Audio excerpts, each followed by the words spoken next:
출애굽기 43번째 시간으로 오늘 말씀의 제목은 네게 명하는 것을 삼가 지키라 하는 그런 제목으로 같이 은혜를 나누고자 합니다. 오늘 말씀이 출애굽기 34장인데 지난 시간 우리는 출애굽기 33장을 중심으로 너희와 함께 가지 아니하리라 하는 그런 제목으로 큰 은혜를 받았습니다. 출애굽기 33장 1절에 보면은 하나님께서는 모세에게 이스라엘 백성을 가리키고 뭐라고 말했냐면은 내가 애굽 땅에서 인도하여 낸 백성이라, 이런 표현을 우리가 봤습니다. 읽어보겠습니다. 출애굽기 33장 1절이죠. 여호와께서 모세에게 이르시되 너는 내가 애굽 땅에서 인도하여 낸 백성과 함께 여기서 떠나서 내가 아브라함과 이삭과 야곱에게 맹세하여 네 자손에게 주기로 한 그 땅으로 올라가라. 하나님께서 이스라엘 백성을 모세가 인도해낸 모세의 백성이라고 표현한 것은 뭔가 사달이 나도 크게 났다는 것을 우리에게 보여주고 있습니다. 그동안 하나님께서 이스라엘 백성들을 뭐라고 불렀냐면은 내가 애굽 땅에서 인도해낸 내 백성이라고 이렇게 말씀하셨거든요. 내가 애굽에서 인도해낸 내 백성이라고 말씀하셨는데 오늘 성경에 보면은 모세 네가 애굽 땅에서 인도해낸 내 백성이라고 표현이 완전히 달라지거든요. 여기에 사달이 일어나도 크게 일어났음을 우리가 감지할 수가 있습니다. 정리해서 말씀드리면은 하나님께서는 이스라엘을 더 이상 당신의 백성으로 인정하지 않겠다는 것입니다. 언약을 파기하겠다는 것이죠. 그리고 출애굽기 33장 3절에 보면은 급기야 하나님께서는 이스라엘을 가나안 땅으로 인도하긴 하지만 그들과 함께 동행하지 않겠다고 말씀하셨어요. 제가 그 부분을 읽어드리겠습니다. 너희를 젖과 꿀이 흐르는 땅에 이르게 하려니와 나는 너희와 함께 올라가지 아니하리니 너희는 목이 곧은 백성인즉 내가 길에서 너희를 진멸할까 염려함이니라 하시니, 여기서 젖과 꿀이 흐르는 땅이라 하는 것은 한마디로 풍요로운 땅, 풍요를 의미합니다. 그리고 나는 너희와 함께 올라가지 아니하리라 하는 말씀은 하나님이 동행하지 않겠다는 겁니다. 젖과 꿀이 흐르는 그 땅 너희들만 가라, 나는 너희와 동행하지 않겠다는 거예요. 이에 대한 모세의 반응이 어땠는가 우리가 살펴봤어요. 하나님의 마음이 안 들어서 안 가시겠다면 우리끼리 가서 잘 살겠습니다 이렇게 말한 것이 아니라 출애굽기 33장 15절에 보면 모세가 이런 이야기를 해요. 여러분 귀담아 들어야 할 말씀입니다.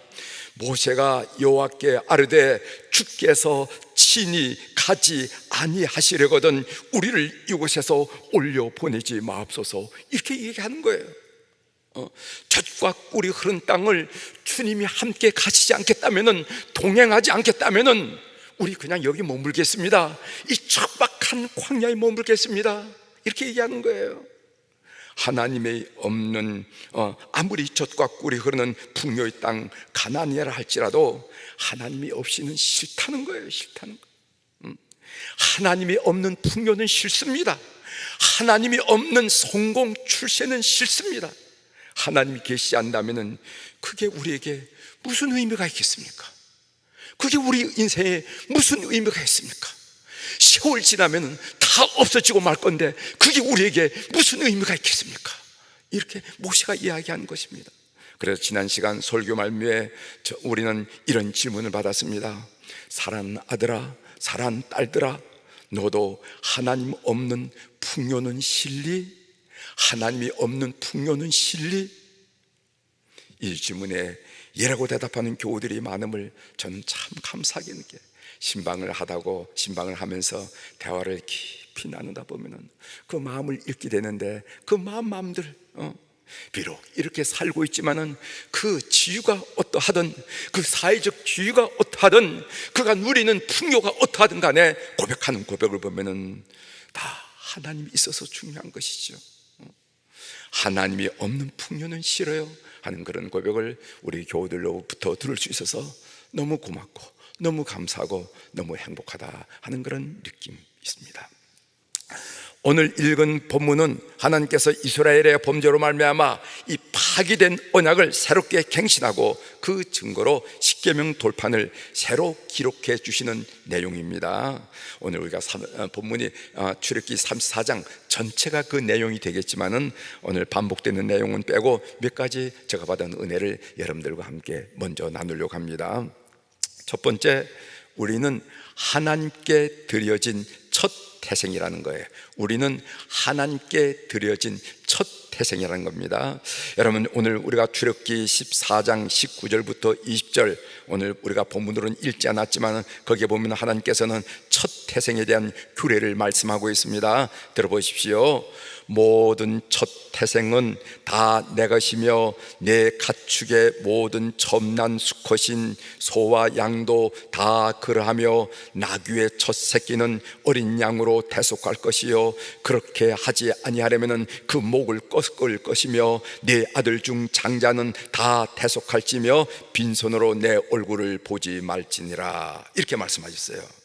이스라엘 백성들이 첫 태생의 규례를 지켜야 한다는 것은 무슨 의미를 말하는 것 하면은 이스라엘의 처음 난 모든 것들은 하나님의 것이고 더 나아가 이스라엘 전체가 하나님의 소유임을 밝히고 고백하고 그런 삶을 산다는 의미라는 거예요. 여러분, 출애굽기 13장 2절에 보면 이런 말씀이 있습니다. 이스라엘 자손 중에서 사람이나 짐승을 막론하고 태에서 처음 난 모든 것은 다 거룩히 구별하여 내게 돌리라. 이는 내 것이니라 하시니라. 이는 내 것이니라. 여러분, 이스라엘 자손이 열방 중에서, 이 열방이라는 것은 여러 민족을 말하는 거든, 이 여러 민족 중에서 거기에는 백인도 있고 황인도 있고 흑인도 있고 잘 사는 나라도 있고 못 사는 나라도 있고 키 큰 사람도 있고 키 작은 사람인데 그 모든 열방 중에서 특별히 하나님의 소유가 되었다는 것은 그들에게는 너무나 큰 영광이고 축복입니다. 반면 그것은 그들에게 하나님만 섬기고 그분의 뜻대로 살아가야 할 의무가 있음을 밝혀주는 내용이 되겠습니다. 그래서 이스라엘 백성들이 그 의무를 충실히 감당할 때에는 하나님의 소유된 자로서의 영광과 축복을 누릴 수가 있어요. 반대로 그들이 그 의무를 저버리고 하나님을 떠나 불의한 삶을 살 때가는 그 축복을 상실할 수밖에 없다는 것을 우리가 알게 됩니다. 예를 들어서 북이스라엘 왕국이 아수르에게 멸망당한 이유를 성경 열왕기하 17장 7절 8절은 이렇게 적고 있습니다. 왜 북이스라엘 왕국이 아수르 제국으로부터 멸망당했는가? 경제력이 없어서 멸망당했는가? 지도자가 없어서 멸망당했는가? 군사력이 없어서 멸망 아니라는 거예요.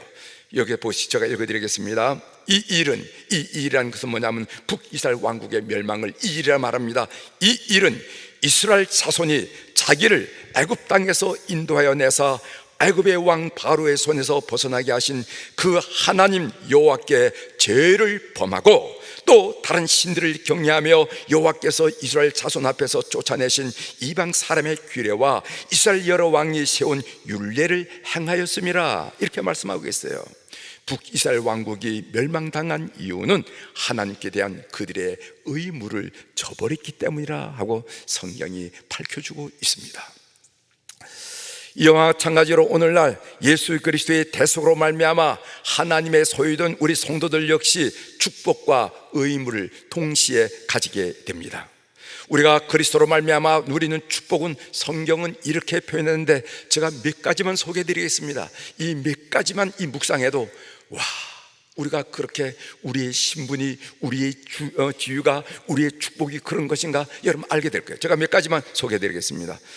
우리는 하나님의 자녀입니다. 요한복음 1장 12절에 보면은 영접하는 자 곧 그 이름을 믿는 자들에게는 하나님의 자녀가 되는 권세를 주셨으니, 우리는 천국의 시민이 됩니다. 빌립보서 3장 20절에 보면은 그러나 우리의 시민권은 하늘에 있는지라 거기로부터 구원하는 자 곧 주 예수 그리스도를 기다리노니.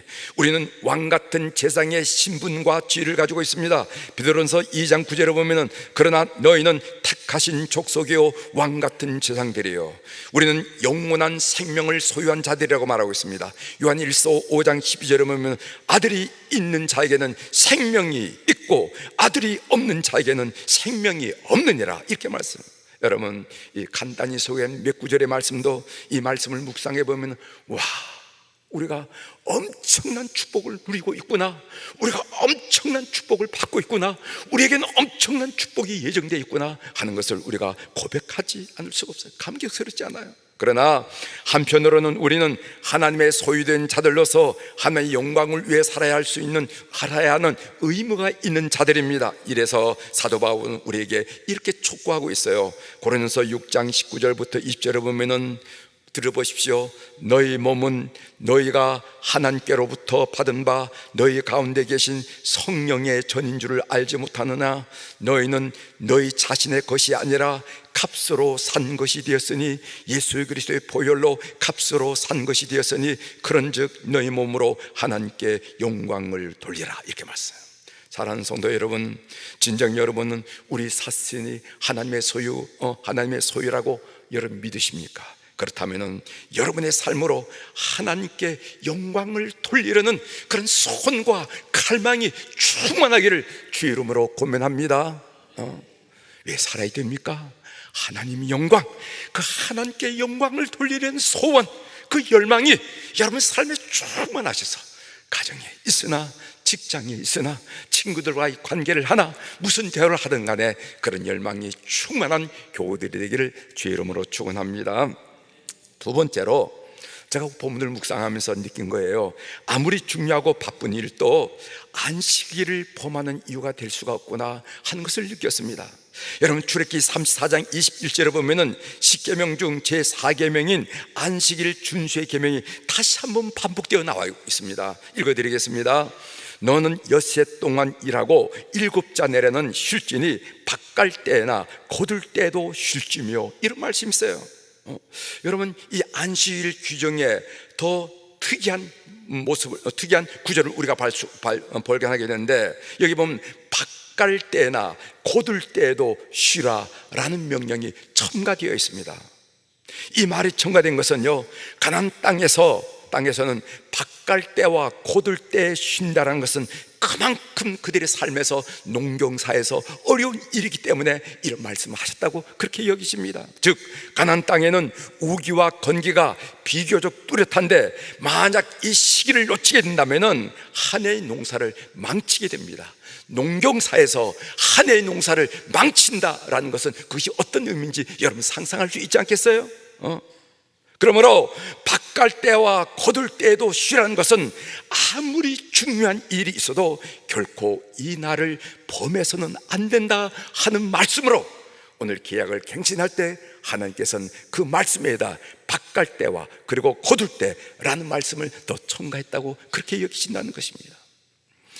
여러분, 주일 성수 역시 그 어떤 이유에서도 결코 범해서는 안 되는 것입니다. 그럼에도 불구하고 오늘날 많은 성도들이 이런저런 이유로 주일 성수를 범하고 있어요. 사랑하는 성도 여러분, 하나님께서는 1년 농사를 망치는 한이 있더라도 안식일을 지키라 명령하시다는 사실을 기억하셔야 됩니다. 이런 명령을 내리신 하나님 앞에서 과연 우리가 어떤 이유로 예배 못 드리겠습니다 말할 수 있겠냐 말이죠. 하나님께서는요, 결코 당신의 백성이 주일을 지킴으로 인하여 손해를 보지 않게 하시다는 말씀도 나옵니다. 이사야 58장 13절 14절이죠. 제가 한번 읽어드리겠습니다. 만일 안식일에 내 발을 금하여 내 성일에 오락을 행하지 아니하고 안식일을 일컬어 즐거운 날이라 여호와의 성일을 존귀한 날이라 하여 이를 존귀하게 여기고 내 길로 행하지 아니하며 내 오락을 구하지 아니하며 사사로운 말을 하지 아니하면 내가 여호와 안에서 즐거움을 얻을 것이라. 내가 너를 땅의 높은 곳에 올리고 내 조상 야곱의 기업으로 기르리라. 여호와의 입의 말씀이니라. 때로 손해보지 않도록, 우리 눈으로 보고 우리가 당장 판단할 때는 엄청난 손해를 입을 것 같지만 절대로 손 하나 까닥하지 않고 손해보지 않도록 하나님께서 책임지시겠다고 이사야 58장 13절 14절에서 말씀하고 있습니다. 여러분, 안식일의 세 가지 의미를 다시 한번 정리해 드립니다. 안식일이 무슨 날이지? 첫 번째로는요, 거룩한 날입니다. 오늘 우리가 이사야 58장에도 성일이라는 말이 있지만은, 일주일에 일회가 있지만은 하나님을 위해서 특별히 구별한 날은 주일밖에 없습니다. 그래서 주일을 뭐라고 말하냐면 성일, 거룩할 성, 날 일, 이렇게 해서 거룩한 날이라. 두 번째로는 안식의 날입니다. 주일은 단순히 가게 문을 걸어 잠그고 쉬는 날이 아닙니다. 예배를 통해서 하나님의 안식에 참여하는 날이 안식이라는 것입니다. 여러분, 이 안식 예배를 통해서 하나님의 안식에 참여하게 되는데, 여러분, 안식이라는 영어 단어가 레스트죠, 레스. 그런데 이 단어가 어디서 왔느냐면 레스토레이션에서 왔습니다. 회복이라는 단어에서 왔어요. 즉, 예배를 통해서 우리는 영적인 회복을 할 수가 있습니다. 여러분, 영적인 회복을 어디서 할 수가 있습니까? 우리는 예배를 통해서 우리의 심적, 정신적인 회복을 할 수가 있습니다. 여러분들의 정신적인 회복을 어디서 합니까? 그리고 예배를 통해서 우리는 육신적인 회복을 할 수 있어요. 이런 회복이 있을 때 비로소 우리는 참 안식을 얻을 수 있다는 겁니다. 일 안 하고 손에 놓는 거, 그게 안식일을 한다면은 퇴직한 사람이 가장 안식해야 되잖아요. 그러나 퇴직한 사람이 가장 불안하고 있습니다. 그런데 그게 아니라 예배를 통해서 영적인 회복과 심령의 회복과 육신의 회복이 있어야 참 안식을 누리는데, 이 안식이 예배를 통해서 이루어진다는 거예요. 그 다음에 축복의 날입니다. 한 주간 월, 화, 수, 목, 금, 토, 일 있지만은 축복과 연관된 날은 예배일인 안식일밖에 없어요. 여러분, 창세기 2장 3절에 보면은 하나님이 그 일곱째 날을 복되게 하사, 하나님이 그 일곱째 날을 복되게 하셔서, 하나님은 월요일 떼고 화요일 날 수, 목, 금, 토 다 계셨지만은 하나님 말씀하시는 건 하나님은 그 일곱째 날만을 복되게 하사 거룩하게 하셨으니 이는 하나님이 그 창조하시며 만드시던 모든 일을 마치시고 그날에 안식하였음이었더라, 이렇게 말씀해요. 만일 축복이 있는 예배일에 축복을 받지 않고 다른 곳을 헤매고 있다고 한다면 그것은 얼마나 어리석고 속상한 일이 되겠어요. 이 사실을 아는 사람에게 얼마나 어리석고 속상한 일이 되겠습니까? 사랑하는 성도 여러분, 예배에 성공하는 여러분이 되기를 주의 이름으로 축원합니다.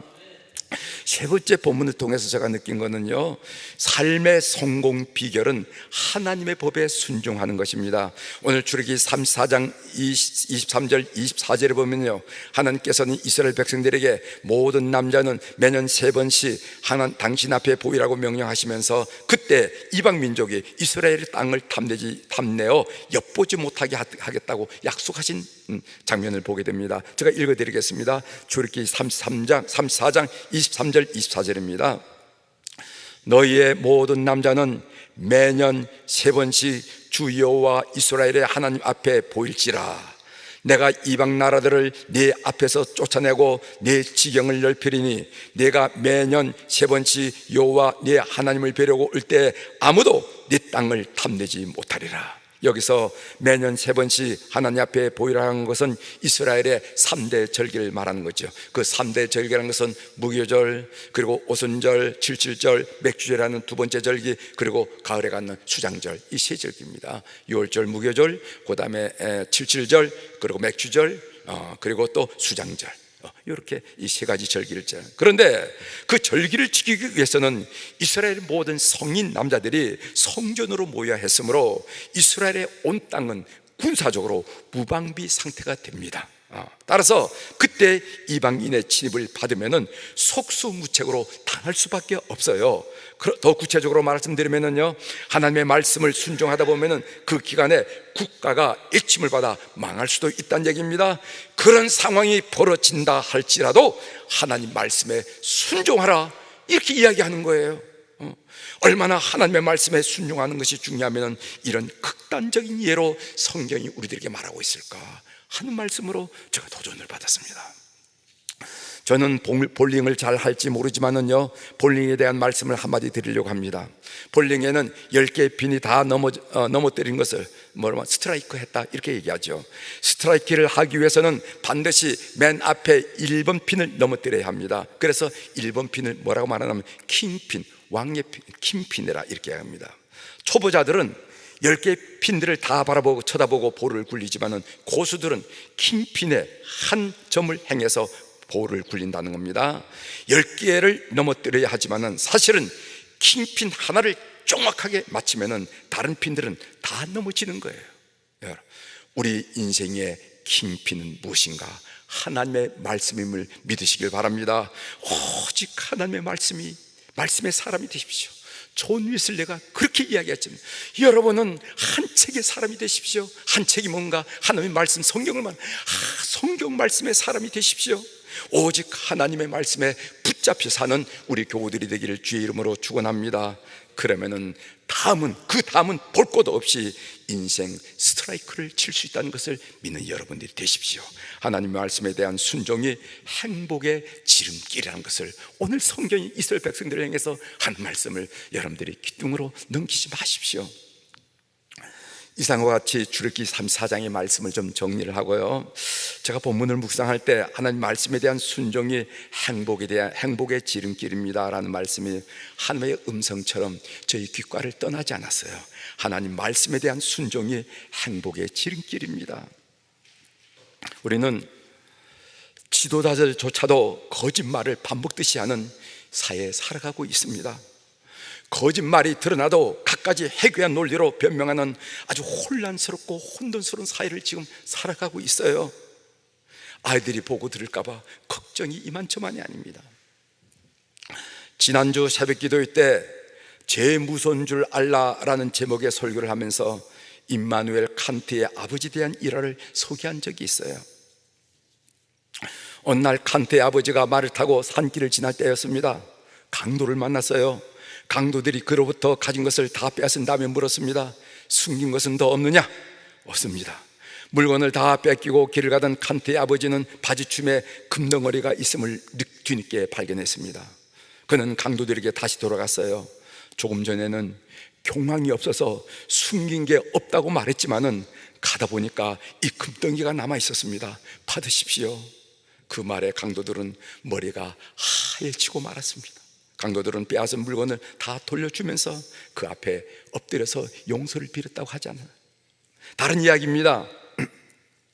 미국에서 열린 전국 영어 철자 맞히기 대회에서 있었던 일입니다. 우리나라도 그 한국말 이렇게 우리말을 이렇게 맞추는 걸 해서 이렇게 빙고식으로 넘어가는 그런 게 있잖아요. 13살 소년이 에코렐리아, 이 말은 무슨 말이냐면 남의 말을 흉내내고 모창도 하고 말을 흉내내는 것을 보고 영어로 에코렐리아 이렇게라고 그런다 그래요. 이 철자를 틀리게 대답했는데 심사위원들이 잘못 듣고 맞았다 하는 바람에 다음 단계로 올라가게 되었습니다. 우리 같았으면 모르고 가야 되잖아요, 그죠? 그런데 이 아이는 손을 들고 뭐라고 말했냐면은 심사위원에게 자기가 틀렸다고, 내가 틀렸다고 이렇게 고백함으로 결국 그 다음 단계에 올라가지 못하고 탈락하고 말았습니다. 다음 날 뉴욕타임즈는 이 정직한 아이를 철자 맞히기 대회의 영웅이라 하고 신문에 소개했어요.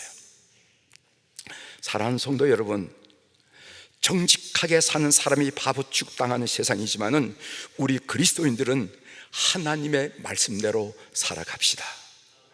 우리의 희망은 거짓말하는 지도자들에게 있는 것이 아니라 하나님 말씀에 순종하는 성도들에게 있음을 믿습니다. 하나님의 말씀을 소중하게 여기는 여러분들이 우리의 희망이에요. 아무리 많은 흙탕물이라 할지라도 작은 샘물을 이길 수는 없어요. 결국 시간이 지나가면 샘물은 전체 강물을 맑게 만들고 맙니다. 우리 실망하지 말고 포기하지 말고 우리 사회를 맑게 만드는 샘이 됩시다. 하나님의 말씀에 대한 순종이 우리와 이 땅에 살아가는 후손들의 행복을 위한 지름길이라고 믿어요. 제가 은혜 받는 찬양 한 곡하고 마치도록 하겠습니다. 거룩하다 만군의 여호와, 이 찬양인데요, 이 찬양은 이사야 6장에 나오는 성전에서의 이사야의 경험을 토대로 만든 찬양입니다. 제가 가사를 한번 읽어드리겠어요. 주께서 높은 보좌에 앉으셨는데 그 옷자락은 성전에 가득하도다. 천사들이 모여서 서로 창화하여 외치니 그 소리는 성전에 가득하도다.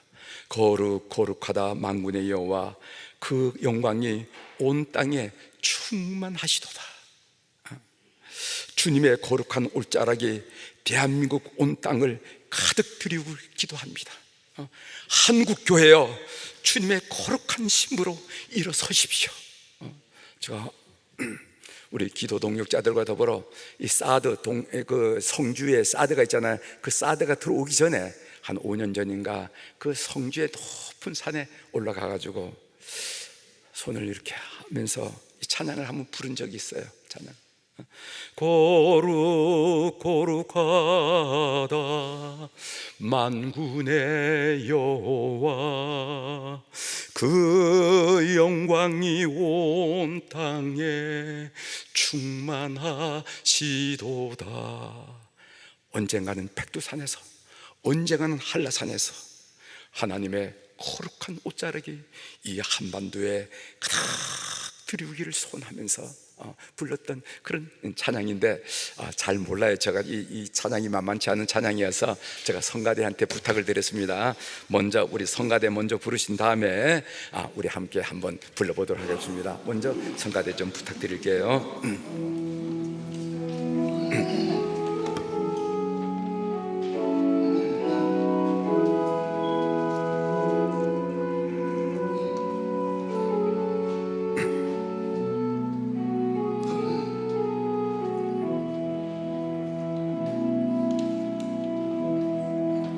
주께서 높은 보좌에 앉으셨는데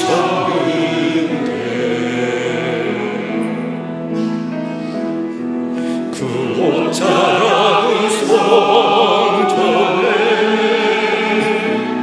가득하도다.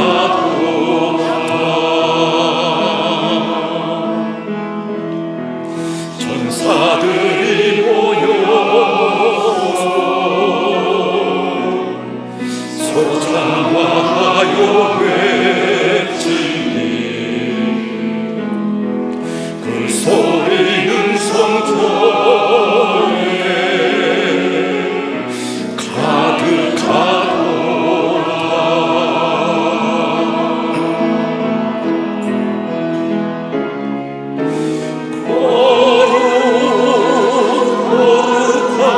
거룩하지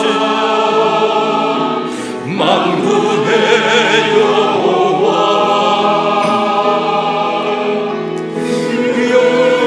영광이 온 땅에 충만하시. 같이 한번 부르겠습니다. 주께서 높은 보좌에 앉으셨는데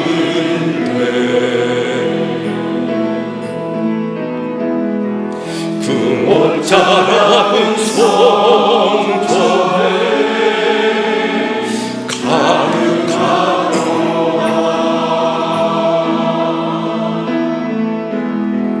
천사들이 모여서 서로 찬양하여 외치니 그 소리는 성전에 가득하도다.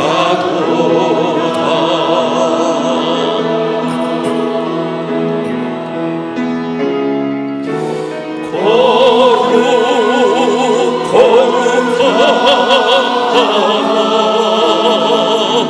만군의 여호와, 그 영광의 온 땅에 충만하시도다.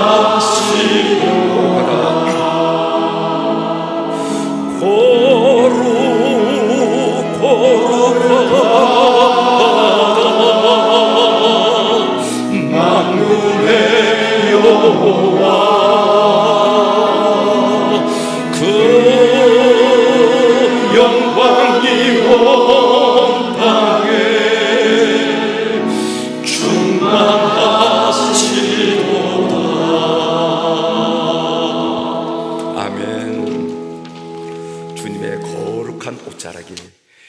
성전에 가득함을 늘 그 임재를 경험하는 교우들이 되기를 바라고, 그 거룩한 옷자락이 한반도 삼천리 금수강산에 넓게 가득 드리워진 것을 꿈꾸는 교우들이 되기를 주의 이름으로 축원합니다. 기도하시겠습니다.